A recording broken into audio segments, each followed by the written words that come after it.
This is extreme.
That's right, same name, different game universe.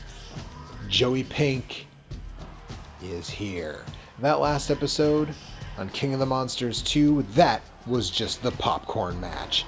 This is the main event. Wrestlemania is today. And on this year's SNDG Wrestlemania special, I'm talking about the first video game to represent Outlaw Promotion Extreme Championship Wrestling.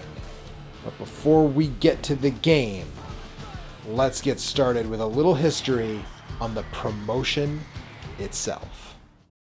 Extreme Championship Wrestling was, if you're unawares, a US wrestling promotion that alternately, and perhaps paradoxically, made its name on both hardcore bloodbath wrestling and extremely competent technical wrestling, counting among its alumni hardcore legends like Raven and the Sandman, as well as technical masters like Chris Jericho and Eddie Guerrero. ECW began life as an independent promotion out of Philadelphia, initially known as Eastern Championship Wrestling, and affiliated with the then flagging National Wrestling Alliance. It was owned by Todd Gordon. In the early 90s, he brought in Paul Heyman, fresh off his work as a manager in WCW under the moniker Paul E. Dangerously, to book the promotion. Heyman began to turn Eastern Championship Wrestling into something different from other US indie promotions. In August of 1994, Shane Douglas, the franchise, won a tournament to become the new NWA Heavyweight Champion and threw the belt down, declaring himself the ECW World Heavyweight Champion, and Extreme Championship Wrestling was born. In the spring of 1995, Todd Gordon sold ECW to Paul Heyman, and that's when things really began to heat up. Within 2 years, Heyman had made ECW not just a regional indie, but a national promotion with pay-per-view shows introducing audiences to the likes of Lance Storm, Rob Van Dam, Tommy Dreamer, and more. There's an argument to be made that what Paul Heyman did in a little bingo hall in Philadelphia precipitated the late 90s wrestling boom of the NWO in WCW and Stone Cold Steve Austin in the WWF. Now, for my part, I think there's maybe a little bit more to the story than that, but it is undeniable that Extreme Championship Wrestling played a factor. And in the late 90s, as they finally broke through into the mainstream, becoming the final piece of what was then known as the Big Three, well, you know what a break into the mainstream means. Action figures, albums of entrance music on record store shelves, and for our purposes, video games. In 1999, the wrestling game landscape saw a bit of a shakeup. Acclaim's 10-year agreement with the World Wrestling Federation came to an end. This led to THQ abandoning the WCW license to get with the WWF. EA in turn signed up with WCW, leaving Acclaim to snatch up the ECW license and give them their first video game. Released on January 31st, 2000 for the Sony PlayStation, that game is ECW Hardcore Revolution. Acclaim tapped their wrestling games specialists, once known as Sculptured Software, then Iguana West, but by this time known as Acclaim Studios SLC, to develop the game. Using their existing wrestling engine, previously the backbone of WWF Warzone and WWF Attitude, they set about making a hardcore revolution. And, well, the name isn't as appropriate as fans might have liked. In fact, the game is pretty close to the opposite of a revolution. It's little more than an ECW skin on WWF Attitude. The wrestlers are new, with over 40 ECW roster members present here, including stars like RVD, Raven, Tommy Dreamer, and more. But at its core, this is just an iteration on WWF Warzone. And yeah, I said a couple of years ago that game is perhaps unfairly maligned, but this game manages to lack some of the charm that one has. Let's start here. When Warzone hit, WCW NWO Revenge hadn't come out yet. The SmackDown series hadn't started yet. 3D wrestling was very much a new thing when Warzone was released. By the time Hardcore Revolution was in stores, AKI had changed the face of wrestling games with Revenge, building on the admittedly sparse framework of WCW vs. NWO World Tour. And Ukes was on the precipice of creating a much more fast-paced and accessible wrestling experience on PlayStation with SmackDown, which was already getting hype in the gaming press. Hardcore Revolution is not only a letdown because it doesn't offer much new, it's doubly so because it doesn't take much effort to truly take advantage of what made ECW special. The only innovation here is a barbed wire match, and the only thing that does is hurt a wrestler thrown into the ropes instead of bouncing him back. Everything else here, the steel cage, the last man standing, all that stuff was in WWF Attitude. There's no scaffold matches, no brawling in the crowd, no new ways to use weapons. Rather than feeling like a brand that influenced WWE's Attitude Era, it comes across as a shallow imitation. The career mode is also the same as what was in Attitude. It allows multiplayer just the same as the previous game did, which is nice, I guess, but it uses the same framework of house shows and TV tapings and pay-per-views, but all you're doing is climbing the ranks with slightly different backgrounds. There are only 3 venues in the game, so you're not going to see a lot of change from match to match. And add to that, you have to start by facing fictional jobbers, and who wants to do that? Why should I have to fight a dozen matches with literal nobodies before I can fight someone I recognize from TV? Despite what the game wants you to think, with all these TV shows and pay-per-views, there are no storylines, no angles, and that's the backbone of professional wrestling. This is just a fighting game-esque ladder of guys to fight. In fact, this game doesn't even have the charmingly bad grudge match promos that WWF Warzone had, and that game is 2 years older.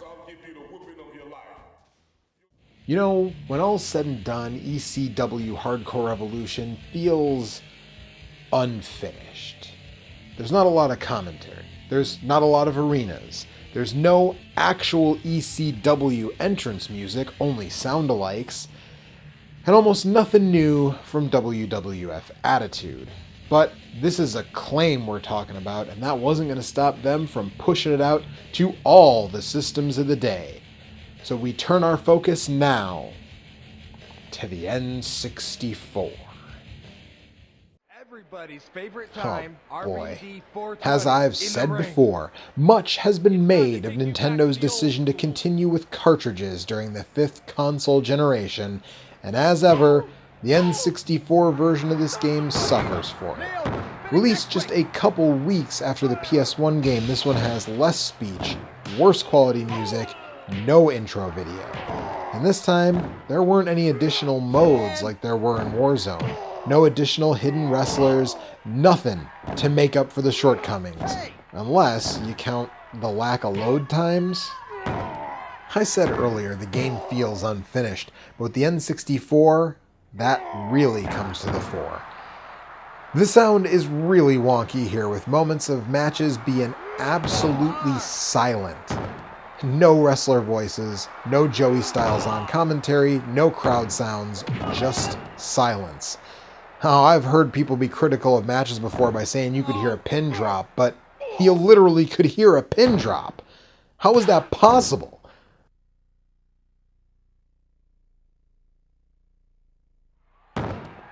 Beyond that, this is one where I noticed the most issues with gameplay, punching right through my opponent and weird stuff like that.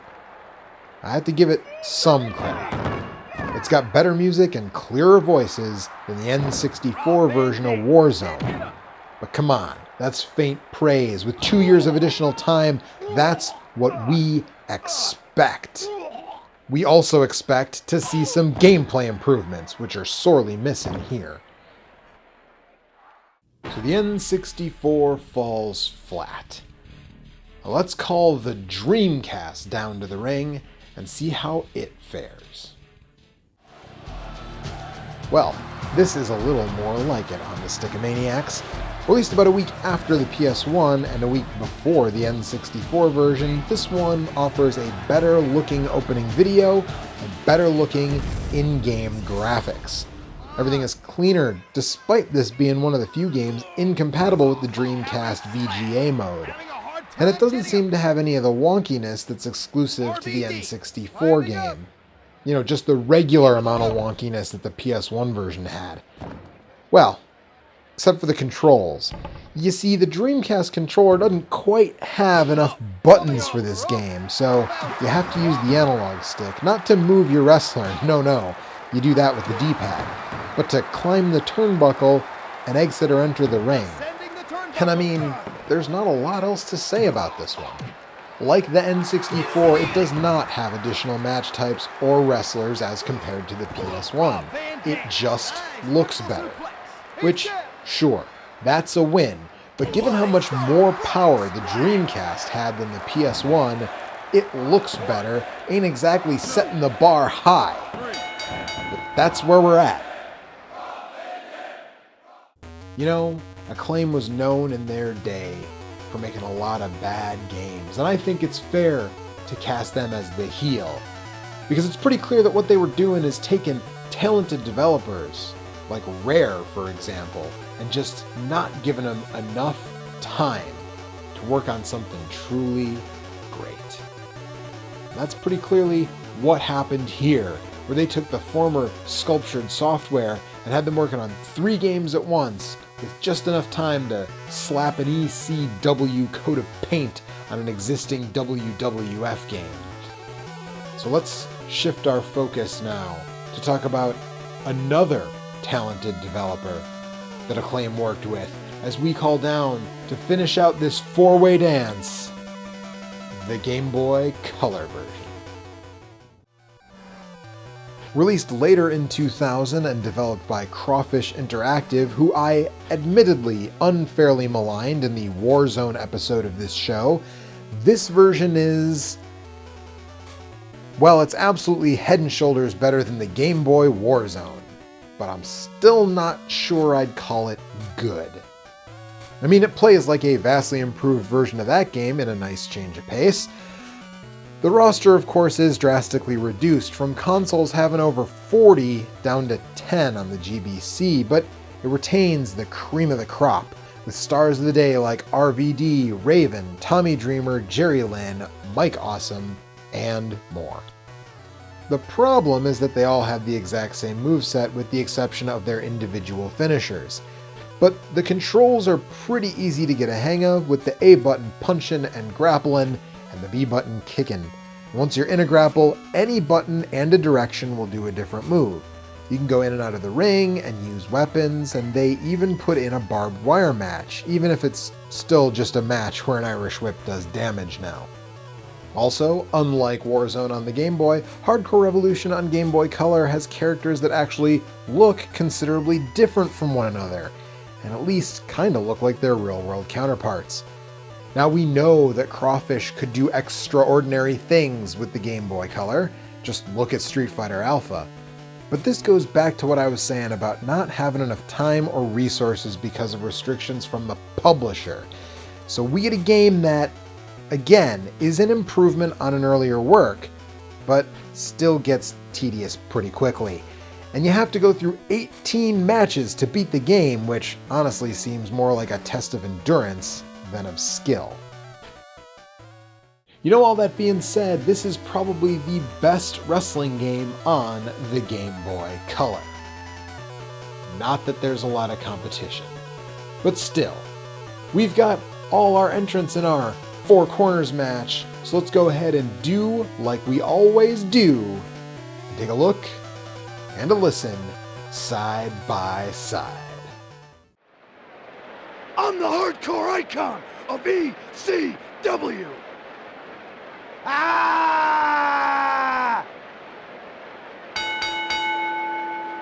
Ow! Ow! Ow! Vertical suplex. Woo! The bounce off the rope.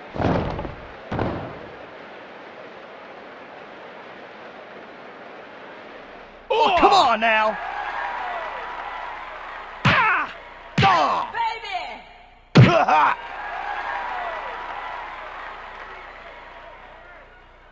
No! Ah! Kick some ass, Chris Jetty! Ah!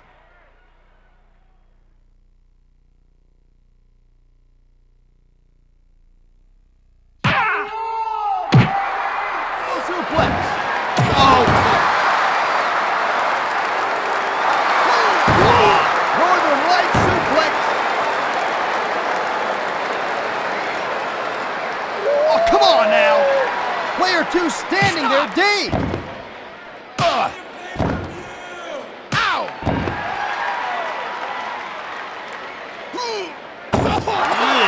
Rob Van Dam trying for the win with a float over suplex.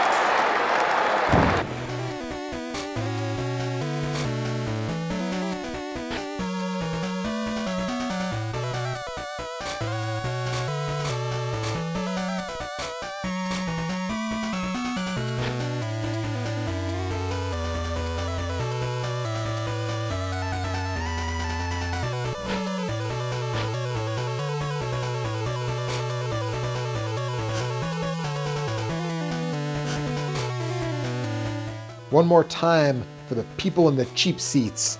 The Dreamcast is pretty clearly the winner on audio and video, but it does merit saying that while there aren't a ton of tracks, the music in the Game Boy Color version ain't bad, and it looks pretty decent for the system as well. And that makes it time to give the edge. And you know something, Sticksters? I'm sad to tell ya, this is the opposite of King of the Monsters 2. None of the 3 console versions are unique, and they're all pretty bad. But if you gotta check this one out, make sure it's that Dreamcast version. Now, unless you're a huge ECW mark, I would honestly tell you you're better served checking out either WWF Attitude or the follow-up to this one, ECW Anarchy Rules.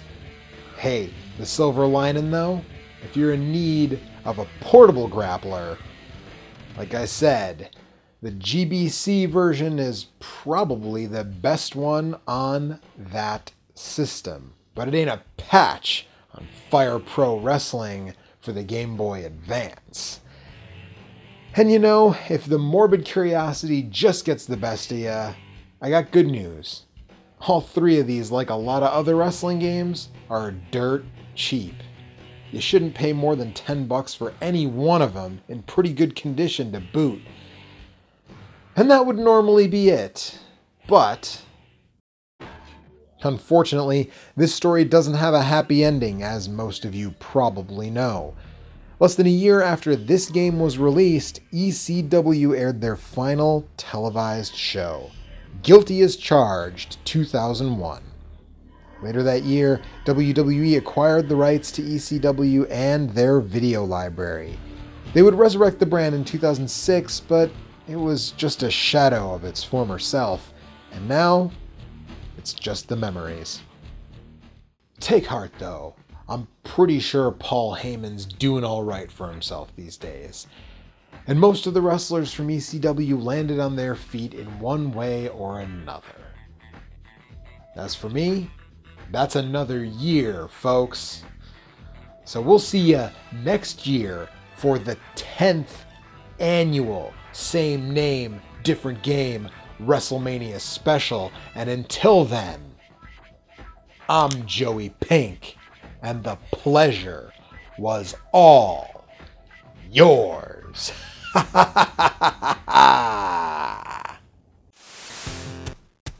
Hey folks, this is Joe. Thanks for watching. If you liked what you just saw, do all the stuff. Like, comment, subscribe, bell. If you really liked what you just saw, consider supporting the show on Patreon. This episode, in fact, was voted on by Patreon supporters. And hey, you'll get your name here with all these lovely folks. If you want more wrestling episodes, the WWF Warzone episode is on the right, and 5 Wrestling Reasons to Own a Nintendo 64 is on